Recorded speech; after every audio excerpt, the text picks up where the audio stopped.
అండి అందరూ ఎలా ఉన్నారు? కైమా అంటే నాకు మా సిద్ధుకి ప్రాణం అనమాట.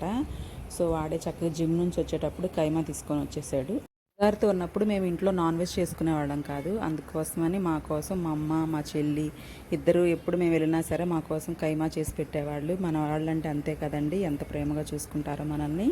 నాకు మాత్రం మా అమ్మ చేసేలాగా టేస్ట్ రాదు. ఎప్పుడు అంతే. ఒక 10 ఇయర్స్ నుండి ట్రై చేస్తున్నాను కానీ ఆ టేస్ట్ ఎప్పుడు రాదు. అనే కాదు, మా మమ్మీ అసలు గోంగూర పప్పు చేసిన, పచ్చడి చేసిన ఏవైనా కూడా చాలా టేస్టీగా ఉంటాయి. నాకు మాత్రం ఆ టేస్ట్ ఎప్పుడూ రావు. మాని ముందే ఉడికిచ్చేసి పెట్టుకున్నాను. ఇంకా ఉల్లిపాయలు మసాలా దినుసులు అన్నీ వేసుకుని ఉప్పు కారం పసుపు అల్లం వెల్లుల్లి పేస్టు ఆ కైమాని వేసి కొంచెం నీళ్లు పెట్టేసి టమాటా కూడా వేసి ఉడికిచ్చేసానండి. దగ్గరికి అయిన తర్వాత కాస్త గరం మసాలా అలాగే మనం రెడీ చేసుకున్న మసాలా వేసాను.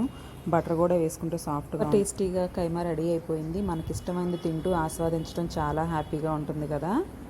మీరేం తిన్నారు ఈరోజు?